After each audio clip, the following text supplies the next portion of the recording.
السلام علیکم ورحمۃ اللہ وبرکاتہ۔ ویڈیو شروع کرنے سے پہلے آپ سب دوستوں سے گزارش ہے کہ ہمارے یوٹیوب چینل کو سبسکرائب کریں اور گھنٹی والے بٹن کو دبا دیں۔ شکریہ۔ السلام علیکم ورحمۃ اللہ وبرکاتہ۔ میرے محترم بھائیوں، آج کی ویڈیو میں آپ کو بتاؤں گا کہ سال 2024 کو جس میں ہم قدم رکھنے والے ہیں، اس کو ہم اپنے لیے مبارک کیسے بنا سکتے ہیں۔ تو اس کے لیے چند باتیں آپ کے سامنے پیش کرنے والا ہوں۔ ان باتوں پر عمل کریں تاکہ 2024 ہم صحیح معنوں میں اللہ اور رسول اللہ صلی اللہ علیہ وسلم کی فرما برداری میں، آپ کی اطاعت میں گزار سکے۔ پہلی بات یہ ہے کہ تزکیہ نفس کریں اپنا۔ اب تزکیہ نفس کسے کہتے ہیں؟ اپنی ذات کو گناہوں سے پاک کرنے کو تزکیہ نفس کہا جاتا ہے۔ تزکیہ نفس کے دو پہلو ہیں۔ ایک تو یہ ہے کہ اس کا مطلب گناہوں کو دور کرنا اور اس کی صفائی کرنا، اور اس کا دوسرا پہلو یہ ہے کہ صفائی کے بعد نیکیوں اور اچھے اعمال کی بنیاد رکھنا اور انہیں نشو و نما دینا۔ نفس سے مراد انسانی ذات یا شخصیت ہے۔ چنانچہ تزکیہ نفس کا مفہوم یہ ہوا کہ انسانی شخصیت میں سے برائیوں کو ختم کرنا اور اچھائیوں کو پروان چڑھانا ہے۔ تو میرے محترم بھائیوں، ہمارا تزکیہ نفس ہوگا، ہم گناہوں سے دور رہیں گے تو یقیناً ہم پر اللہ خوش ہوگا۔ اس لیے سب سے پہلی بات سال 2024 میں ہم نے جو کرنا ہے وہ اپنا تزکیہ نفس کرنا ہے، یعنی اپنے آپ کو گناہوں سے پاک کرنا ہے، گناہوں سے بچنا ہے۔ اگر ہم نے اپنے آپ کو گناہوں سے بچا لیا تو یقیناً اللہ کی جنت جو اللہ نے بنائی ہے وہ ہمارے لیے ہی بنائی ہے، تو اللہ ہمیں جنت عطا کرے گا۔ اس لیے جتنا ہو سکے اپنے آپ کو گناہوں سے دور کریں تاکہ اللہ ہم پر خوش ہو کر اپنی جنت عطا فرما دے۔ اللہ تعالیٰ نے جنت میں جانے کی جو شرط رکھی ہے وہ یہ ہے کہ انسان اپنا تزکیہ نفس کرے اور اپنے آپ کو گناہوں سے محفوظ رکھے، جس طرح کہ اللہ رب العالمین نے قرآن مجید میں ارشاد فرمایا۔ سنیے قرآن مجید۔ اعوذ باللہ من الشیطان الرجیم، بسم اللہ الرحمن الرحیم۔ جنات عدن تجری من تحتها الانہار خالدین فیہا وَذَلِكَ جَزَاءُ مَن تَزَكَّى۔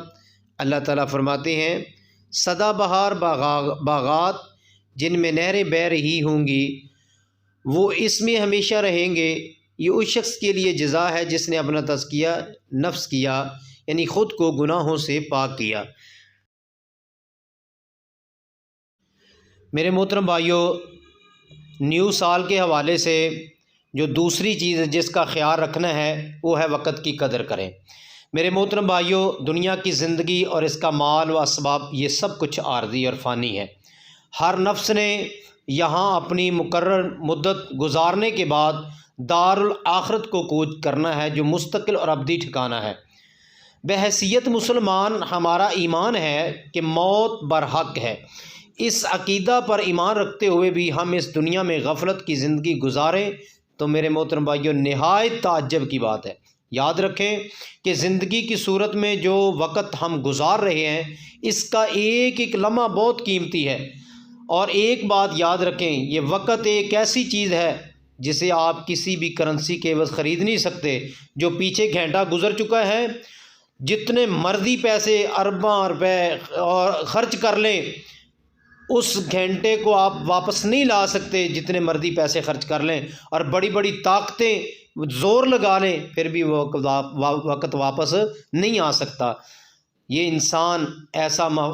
انسان کا ایک ایسا محفوظ سرمایہ ہے جو اسے دنیا اور آخرت میں نفع دیتا ہے۔ دنیا میں انسان اگر کسی قیمتی چیز کو کھو دے تو امید ہوتی ہے کہ وہ چیز واپس آ جائے، لیکن وقت کبھی واپس نہیں آئے گا۔ جو انسان کسی چیز کو کھو بیٹھتا ہے وہ بعض اوقات اسے مل بھی جاتی ہے، لیکن وقت ایک ایسی چیز ہے جو ایک بار بھائیوں گزر جائے دوبارہ اس کو ہرگز نہیں ملے گا۔ بحیثیت مسلمان ہمیں باقی مذاہب کے ماننے والوں سے بڑھ کر وقت کی قدر کرنا چاہیے، کیونکہ ہم جانتے ہیں کہ دنیاوی زندگی آخرت کے لیے کھیتی کی مانند ہے۔ ہم اس میں جو بوئیں گے آخرت میں وہی کاٹیں گے۔ اگر ہم اس زندگی میں اپنے وقت کی قدر کرتے ہوئے اسے بھلائی، خیر اور حسنات کے بیج بونے میں صرف کریں گے تو کل یوم قیامت ہمیں فلاح و نجات کا ثمر ملے گا۔ اس لیے وقت کی قدر کریں، ایک ایک منٹ کو اللہ کی یاد میں گزاریں تاکہ قیامت کے دن ہمیں شرمندگی کا سامنا نہ کرنا پڑے۔ اس کے برعکس اگر زندگی میں وقت کی قدر نہ کی جائے اور اسے غفلت اور سستی اور کاہلی میں گزارتے ہوئے برائی، شر اور سیئات کی نظر کر دیا جائے تو پھر مایوسی اور ندامت کا سامنا کرنا پڑے گا قیامت کے دن، جیسا کہ اللہ رب العالمین قرآن مجید میں فرماتے ہیں۔ سنیے قرآن مجید۔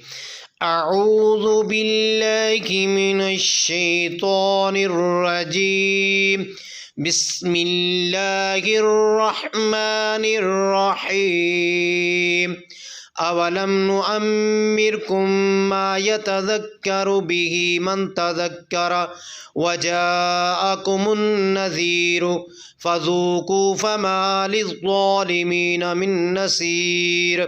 کیا ہم نے تمہیں اتنی عمر نہیں دی تھی کہ اس میں جو شخص نصیحت حاصل کرنا چاہتا وہ سوچ سکتا تھا، اور پھر تمہارے پاس ڈر سنانے والا بھی آ چکا تھا؟ پس اب عذاب کا مزہ چکھو، سو ظالموں کے لیے کوئی مددگار نہ ہوگا۔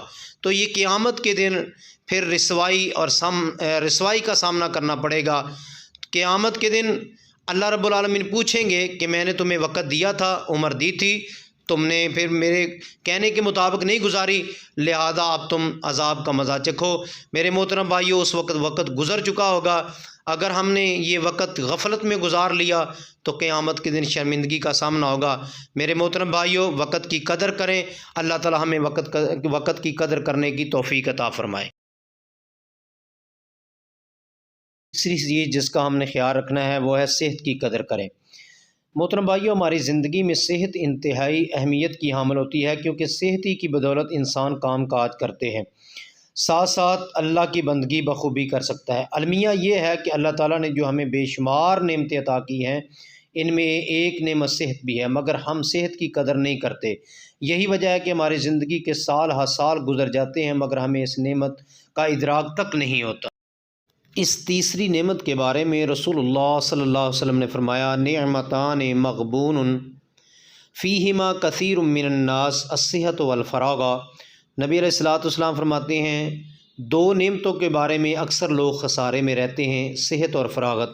اس لیے میرے محترم بھائیوں، صحت کے ایام میں اللہ کا ذکر زیادہ سے زیادہ کریں، عبادات زیادہ سے زیادہ کریں، اللہ کو زیادہ سے زیادہ یاد کریں، بیماری آنے سے پہلے اس صحت کی قدر کر لیں اور اللہ کو منا لیں تاکہ قیامت کے دن کسی قسم کی شرمندگی کا سامنا نہ کرنا پڑے۔ اللہ ہمیں صحت کی قدر کرنے کی توفیق بخشے۔ چوتھی چیز ہے زندگی کی قدر و قیمت پہچانیے۔ اللہ کے بندو، اللہ تعالیٰ نے ہمیں جو زندگی عطا کی ہے نا، یہ باری تعالیٰ کی بہت بڑی نعمت ہے۔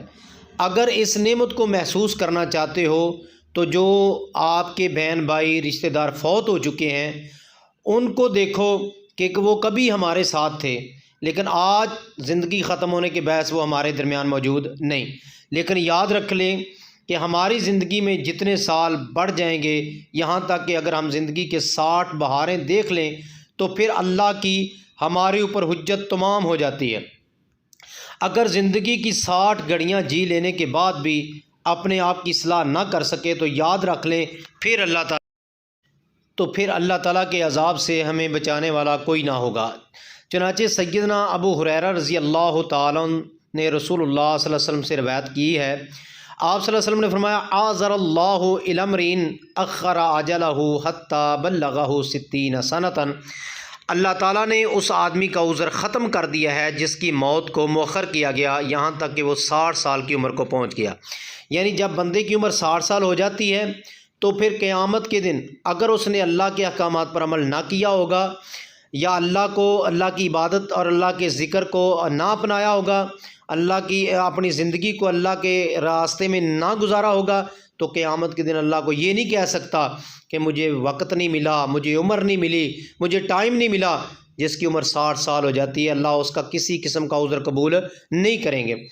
دوسری روایت ہے عبداللہ بن عباس رضی اللہ تعالیٰ عنہ سے کہ نبی اکرم صلی اللہ علیہ وسلم نے کسی شخص کو نصیحت کرتے ہوئے فرمایا اغتنم خمسن قبل خمسن، کہ 5 چیزوں کو 5 چیزوں سے پہلے غنیمت سمجھو۔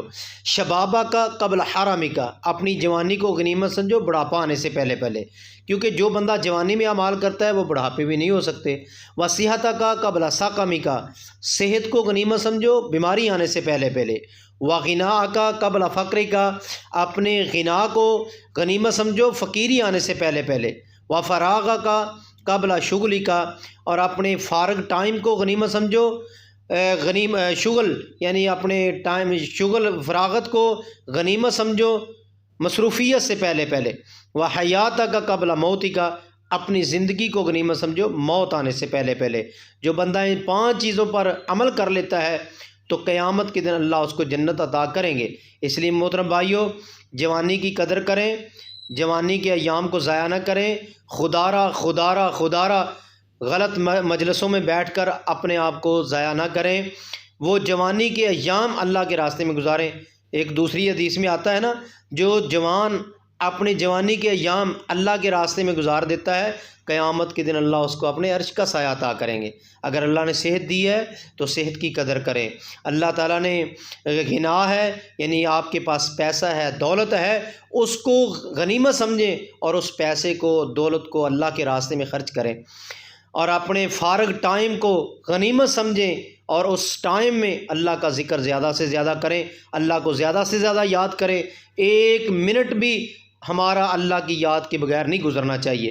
وحیات کا قبل موت کا، یہ زندگی بھائیوں دوبارہ نہیں ملے گی، بہت قیمتی وقت ہے، بہت قیمتی زندگی ہے۔ ایک ایک سانس کی قدر کریں، یہ ایک ایک سانس ہمارا بہت زیادہ دنیا و ما فیہا سے قیمتی ہے، اس لیے اس دنیا کی اس زندگی کی قدر کریں موت آنے سے پہلے، کیونکہ دوبارہ زندگی نہیں ملے گی۔ اللہ تعالی ہمیں ان 5 باتوں پر عمل کرنے کی توفیق عطا فرمائے، اللہ تعالی ہمیں ان باتوں پر عمل کرنے کی توفیق بخشے، اور اللہ ہمیں اپنی جنت کا داخلہ عطا فرما دے۔ قیامت کے دن اللہ قیامت کی رسوائیوں سے اللہ ہمیں محفوظ فرما لے۔ 5ویں چیز ہے نظام الاوقات مرتب کریں۔ میرے محترم بھائیوں، کامیاب لوگ اور کامیاب ادارے سال کے شروع میں اپنی پلاننگ کرتے ہیں کہ یہ سال ہم نے کس طرح گزارنا ہے، وہ اپنے کاروبار سے بہترین فائدہ کیسے حاصل کر سکتے ہیں، اپنا ہدف معین کرتے ہیں اور پھر اس ہدف کو پورا کرنے کے لیے پوری محنت کرتے ہیں۔ حضرات، ان کاموں میں پلاننگ کرنے سے کہیں ضروری ہے کہ ہم اپنے امور میں پلاننگ کریں۔ ہم پلاننگ کریں کہ گزشتہ سال میں نمازی نہیں تھا، مگر اس سال ایک بھی نماز ترک نہیں کروں گا۔ یہ سال کے شروع میں ہماری پلاننگ ہونی چاہیے۔ گزشتہ سال میں نے دینی تعلیم حاصل نہیں کر سکا، اس سال میں اللہ کے قرآن اور نبی کریم صلی اللہ علیہ وسلم کے فرمان کو یاد کروں گا۔ گزشتہ سال 2023 میں اپنے اعضائے جسم کے ذریعے طرح طرح کے گناہ کرتا رہا، لیکن اس سال زبان، کان، دل، ہاتھ، پاؤں اور دیگر اعضاء کے ذریعے کوئی بھی گناہ نہیں کروں گا۔ یہ ہمیں پلان کرنی چاہیے۔ گزشتہ سال میں اپنے والدین، عزیز و اقارب اور تعلق داروں سے ناراض رہا، ان سے بد کلامی سے پیش آتا رہا، لیکن اس سال میں اس گناہ سے باز آ جاؤں گا۔ گزشتہ سال میں اللہ کے احکامات سے منہ موڑتا رہا اور نواہی سے اجتناب نہیں کرتا رہا، مگر اس سال میں اوامر کو بجا لاتے ہوئے نواہی سے بھی اجتناب کروں گا۔ میرے مسلمان ویرو، میرے مسلمان بھائیوں، اگر اس طریقے کے ساتھ آنے والے سال کا استقبال کرنا چاہتے ہو تو ٹھیک ہے، بصورت دیگر ہمارا استقبال اور جشن کسی کام کا نہیں ہوگا، بلکہ وہ ہمارے لیے وبال جان بنے گا۔ نئے سال کے حوالے سے جو چھٹی چیز کا خیال رکھنا ہے وہ ہے آخرت کی فکر دامنگیر رہے۔ میری ماؤں اور بہنوں، جس طرح سال آیا اور چلا بھی گیا، اس طرح ہماری زندگی ہے کہ ایک نہ ایک دن اسے بھی جانا ہے، اس لیے آنے والی گھڑی آخرت کو یاد رکھا کریں، کیونکہ رسول اللہ صلی اللہ علیہ وسلم اس کی تلقین کیا کرتے تھے۔ چنانچہ سیدنا عبداللہ بن عمر رضی اللہ عنہ فرماتے ہیں کہ رسول اللہ صلی اللہ علیہ وسلم نے میرے کندھے پر ہاتھ رکھ کر یہ بات بیان فرمائی، کن فی الدنیا کأنک غریب او عابر سبیل، دنیا میں اس طرح رہو جیسے تم ایک مسافر ہو یا راستہ چلنے والا ہو۔ بھائی مسافر کہیں اپنی بلڈنگیں عمارتیں بنا کے تو نہیں بیٹھ جاتا، اسی طرح ایک راستے میں چلنے والا آدمی ہے، اس نے راستہ کو کراس کیا، وہ کہیں ادھر بیٹھ تو نہیں جاتا، یا مسافر سفر کرتا ہے تھوڑی دیر آرام کرتا ہے پھر وہ اپنے سفر کی طرف روانہ ہو جاتا ہے۔ تو زندگی میں اسی طرح ہی زندگی گزارنی چاہیے کہ گویا ہم یہ دنیا میں ایک مسافر کی طرح رہ رہے ہیں۔ یہی وجہ ہے کہ سیدنا عبداللہ ابن عمر رضی اللہ عنہ فرمایا کرتے تھے، اذا امسیت فلا تنظر الصباح، کہ جب تو شام کر لے تو صبح کا انتظار نہ کر، وَإِذَا أَصْبَحْتَ فَلَا تَنظِرِ الْمَسَاءَ، اور جب تو صبح کر لے تو شام کا انتظار نہ کر، وَخُذْ مِنْ صِحَتِكَ لِمَرَضِكَ وَمِنْ حَيَاتِكَ لِمَوْتِكَ، اپنی صحت کو غنیمت سمجھ مرض آنے سے پہلے پہلے، اور زندگی کو غنیمت سمجھو موت آنے سے پہلے پہلے۔ تو میرے محترم بھائیو، ان دو احادیث سے ہمیں پتہ چلتا ہے کہ ہر وقت ہر لمحے ہمیں موت کو یاد رکھنا چاہیے، آخرت کو یاد رکھنا چاہیے۔ اللہ تعالی ہمیں نیک موت دے، اللہ ہمیں موت کی سختیوں سے محفوظ فرمائے، اور اللہ ہمیں ہمارے دلوں میں اللہ ہم آخرت کی فکر پیدا فرما دے۔ ساتویں چیز، مرنے سے پہلے موت کی تیاری کر لیں۔ جب ہر کسی کو اس دنیا سے جانا ہے تو پھر کیا ہی اچھا ہو کہ انسان جانے سے پہلے جانے کا سامان تیار رکھے، جانے کا سامان تیار کر لے۔ یاد رکھیں آخرت کا زاد راہ صرف تقوی ہے، انابت اللہ ہے، اور اعمال صالحہ پر مداومت ہے، ہمیشگی کریں اعمال صالحہ پر، اور پورے سال کے نظام کو ترتیب دیں، اور پورے سال 2024 کو آج سے اللہ سے عہد کریں کہ ہم نے 2024 جو گزارنا ہے یہ اللہ کی فرما برداری میں گزارنا ہے۔ سال 2024 جو ہم نے گزارنا ہے یہ صرف اور صرف اللہ کے ذکر میں گزارنا ہے، اور اللہ کی نافرمانیوں سے، گناہوں سے ہر ممکن بچنا ہے۔ اللہ تعالیٰ میرے سمیت اللہ ہم سب کو نیک اعمال کرنے کی توفیق عطا فرمائے، اور 2024 میرے لیے اور آپ کے لیے اچھا ثابت ہو، میرے لیے اور آپ کے لیے یہ بہترین ثابت ہو، اور اللہ اس سال ہمیں گناہوں سے دور رکھے، اور اللہ اپنی اطاعت اور رسول اللہ صلی اللہ علیہ وسلم کی اطاعت کرنے کی اللہ توفیق بخشے۔ اللہ ہمارے گناہوں کو معاف فرمائے، اور اللہ ہمیں جنت کا داخلہ عطا فرما دے، موت کی سختیوں سے بچائے، قبر کی سختیوں سے بچائے، میدان محشر کی سختیوں سے اللہ محفوظ فرما کے جنت کا داخلہ عطا فرما دے۔ آمین ثم آمین۔